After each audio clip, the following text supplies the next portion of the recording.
అందరికీ వందనాలు. ఈరోజు సోషల్ మీడియాలో కులపరమైన చర్చలు, మతపరమైన చర్చలు అనేకంగా వినిపిస్తున్నాయి. దానికి ముఖ్యంగా ఆంధ్రప్రదేశ్లోని పాస్టర్ చింతాడ ఆనంద్ క్రైస్తవ మతంలోనికి మారి SC/ST అట్రాసిటీ కేసు హైకోర్టులో వేయడం బట్టి ఇది ఇంకా ప్రాధాన్యత సంతరించుకుంది. ఈరోజు కుల వ్యవస్థ, మతము అనే దానిపై ప్రధానంగా చర్చలు జరుగుతున్నాయి. నిజంగా చెప్పాలంటే హిందూ మతంలో నుంచి క్రైస్తవ్యంలోకి మారిన వారిపై ప్రత్యేకమైన నిఘా దృష్టిని సారిస్తున్నారు. ఈ కోణంలో మతము, కులము అనేటి అంశాలపై విరివిగా చర్చ జరగాల్సిన అవసరత ఎంతైనా ఉంది. ఈరోజు ఆనంద్ SC/ST అట్రాసిటీ కేసులో తనకు ఎదురు దెబ్బ తలగడం అనేది క్రైస్తవ చరిత్రలో ఒక మైలురాయిలా నిలిచిపోయింది. అంటే క్రైస్తవులుగా ఉన్నవారు ఆ క్రైస్తవ మతంలోనికి, హిందూ మతంలోని మారిన దళితులకు కులము లేదంటూ విశ్వసిస్తున్న కోర్టు ఆ కులాన్ని రద్దు చేసింది. అయినప్పటికీ కులము రద్దు అవుతుందా, సామాజిక పరిస్థితుల్లో సామాజిక ప్రభావం ఎలా ఉంటుంది అనేది కూడా అర్థం చేసుకోవాల్సిన అవసరం ఎంతైనా ఉంది. భారతదేశంలో వేళ్ళూనుకుపోయిన కుల వ్యవస్థ హిందూ మతంలో చాతుర్వర్ణ సిద్ధాంతం ప్రకారం ఎన్నో సంవత్సరాలుగా మతానికి ముడిపడి ఉంది. ఈ మతంలో కుల వివక్ష ఉందని పరిశుద్ధుడు, సర్వోన్నతుడు అయిన దేవుని కుమారుడైన యేసుక్రీస్తు చూపిన మార్గంలో కుల వ్యవస్థ లేదు. ఆత్మరక్షణ కోసం తన విశ్వాసాన్ని మార్చుకున్న దళితులకు కులం నుంచి వచ్చే హక్కులను తొలగిస్తుంది భారతదేశ ప్రభుత్వం.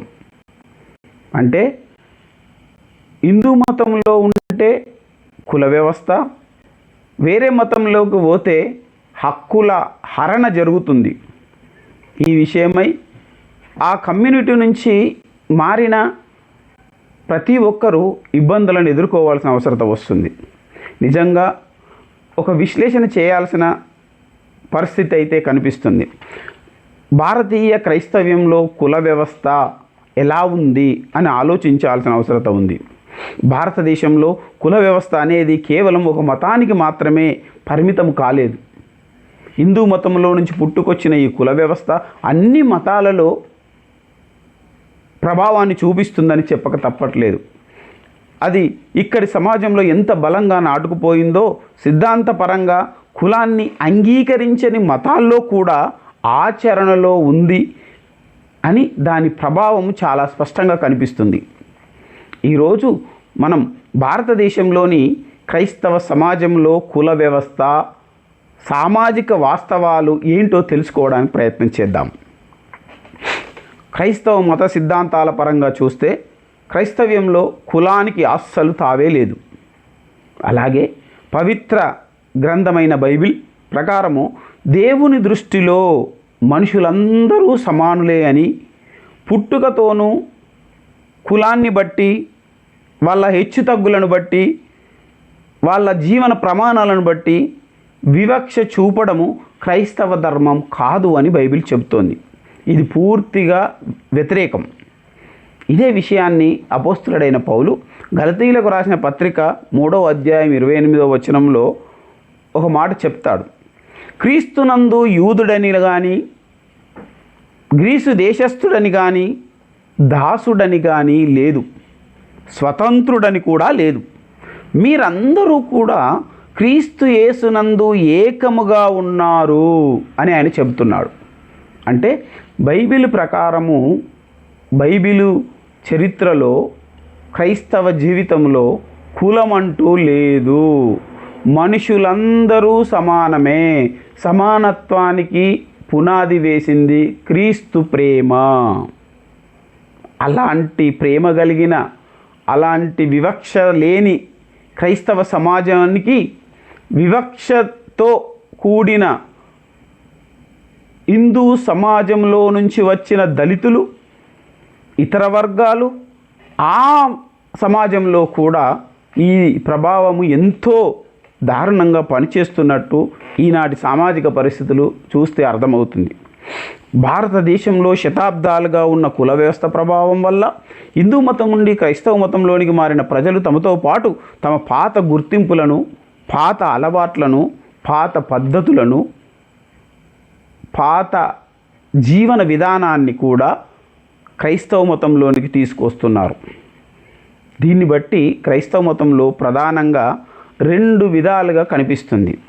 ఒకటి, ఉన్నత కులాల క్రైస్తవులు, దళిత క్రైస్తవులు అని వినబడుతుంది. ఉన్నత కులాలు ఎవరు? భారతదేశ వ్యాప్తంగా ఆలోచించినట్లయితే కేరళలోని సిరియన్ క్రైస్తవులు, లేదా కోస్తా ఆంధ్ర తమిళనాడులోని ఉన్నత సామాజిక వర్గాల నుండి మారిన వారు మతం మారిన తర్వాత కూడా సమాజంలో ఇప్పటికీ తమ పాత కుల గుర్తింపులను, ఆధిపత్యాన్ని, అధికారాన్ని కొనసాగిస్తున్నారు. అలాగే దళిత క్రైస్తవుల పరిస్థితి ఆలోచిద్దాం. భారతదేశంలోని మెజారిటీ క్రైస్తవులు దళితులే, లేదా వెనుకబడిన తరగతుల నుండి మారిన వారే. అయితే సమానత్వం కోసం హిందూ మతంలో నుంచి క్రైస్తవ మతంలోకి మారినప్పటికీ దురదృష్టవశాత్తు వీరి జీవితాల్లో కూడా చర్చిలలో మరియు క్రైస్తవ సమాజములలో ఇప్పటికీ వివక్షను ఎదుర్కొంటూ ఉన్నారు. అటు హిందూ మతంలో ఉన్నప్పుడు వివక్షే, ఇటు క్రైస్తవ మతంలోనికి వచ్చిన వివక్షే. హిందూ మతంలో కుల బహిష్కరణ, కులం కట్టుబాట్లు, అణచివేయబడ్డ వర్గముగా పిలువబడుతున్నారు. అదే క్రైస్తవంలోకి మారిన తర్వాత అదే కుల వివక్షను కనిపిస్తూ ఉంది. బైబిల్ బోధనలకు విరుద్ధంగా కుల వ్యవస్థ కనిపిస్తుంది. అది ఎలా కనిపిస్తుంది, అది ఎలా అర్థం చేసుకోవచ్చు అనే విషయాన్ని ఆలోచిస్తే, మొదటిది వివాహాల విషయంలో క్రైస్తవ మతం మారినప్పటికీ క్రైస్తవ్యంలో తమ పిల్లలకు వివాహం చేయాలి అంటే ఎక్కువగా తమ పాత కులానికి సంబంధించిన వారిలోనే చూస్తున్నారు. అంటే ఒక రెడ్డిని, ఒక కమ్మను, ఒక మాదిగను, ఒక మాలను, ఒక బీసీనిగా మా క్రైస్తవుల కమ్యూనిటీలో వారి సంబంధాలను చూసుకుంటూ పెళ్ళిళ్ళు ఖాయం చేసుకుంటున్నారు. అంటే అక్కడ కుల వ్యవస్థ ఉందనా లేదనా ఈ విషయం ప్రభుత్వాలు, చట్టాలు గమనించడం లేదు. అంటే క్రైస్తవ్యంలో కులం లేదు అనే ఒక్కటే మాట విషయంలో ఆలోచిస్తున్న ప్రభుత్వాలు సామాజిక పరిస్థితులను గుర్తించట్లేదు. అలాగే రెండో విషయం, చర్చి నాయకత్వం విషయానికి వస్తే కొన్ని ప్రాంతాల్లో పెద్ద పెద్ద చర్చీల నిర్వహణ, బిషప్లు, పాస్టర్లు, ఆర్గనైజేషన్ ఉన్నత పదవులు మరియు చర్చి ఆస్తుల నియంత్రణ కూడా ఉన్నత వర్గాల చేతులలో ఉండిపోయిన విమర్శలు కూడా కనిపిస్తున్నాయి. ఇంకా కొన్ని ప్రదేశాలలో, కొన్ని ప్రాంతాల్లో అయితే శ్మశాన వాటికల్లో కూడా వేరువేరుగా ఉన్నట్టు, దళిత క్రైస్తవుల శ్మశాన వేదికలు, ఉన్నత కులాల శ్మశాన వాటికలని వేరువేరుగా ఉన్నట్టు కొంత సమాచారం. కాబట్టి ఈ సామాజిక వివక్ష చట్టపరమైన సవాళ్ళకు కూడా దారితీస్తుంది. భారత రాజ్యాంగం ప్రకారం ఒక దళితుడు క్రైస్తవ మతంలోనికి మారితే ఆ మతంలో అధికారికంగా కులం లేదనే కారణంతో అతనికి లభించే షెడ్యూల్ కులాల ఎస్సీ రిజర్వేషన్ హక్కును రద్దు చేస్తున్నారు. అదే ఈ మధ్య జరిగింది. ఆంధ్రప్రదేశ్లోని చింతాడ ఆనంద్ విషయంలో జరిగిన ఇష్యూ తనకొక్కనికే జరిగిన ఇది దేశవ్యాప్తంగా ప్రకంపనలు లేపుతుంది. దళితులుగా ఉన్నవారు తమ మతాన్ని వదిలిపెట్టి క్రైస్తవ మతంలోనికి మారినప్పుడు వారి హక్కులను కోల్పోతారనే విషయాన్ని ఏ దళిత క్రైస్తవుడు జీర్ణించుకోలేకపోతున్నాడు. ఇది ఎందుకు? ఏం జరుగుతుంది అసలు? సామాజికంగా గ్రౌండ్ లెవెల్లో గ్రౌండ్ రియాలిటీని అర్థం చేసుకోలేకపోతున్నారు. ప్రస్తుతం ఆంధ్రప్రదేశ్, తెలంగాణ వంటి రాష్ట్రాల్లో ఇటువంటి వారికి బీసీసీ కేటగిరీ కింద గుర్తిస్తున్నారు. అయితే తాము మతం మారిన సమాజంలో ఎదుర్కొంటున్న వివక్ష మారలేదు కాబట్టి తమకు కూడా దళిత క్రైస్తవులుగా ఎస్సీ హోదా కల్పించాలని దశాబ్దాలుగా పోరాటం జరుగుతూనే ఉంది. అయినప్పటికీ ఇప్పటి వరకు ఆ విషయంలో ఎలాంటి మార్పు కలగలేదు. నిజంగా ఇది మారాల్సిన అవసరత ఉంది. గ్రౌండ్ లెవెల్ రియాలిటీ తెలుసుకోవాల్సిన అవసరత ఎంతైనా ఉంది. క్రైస్తవ్యంలో కులం ఉందా అనే విషయాన్ని కూడా ఆలోచించాల్సిన అవసరత ఉంది.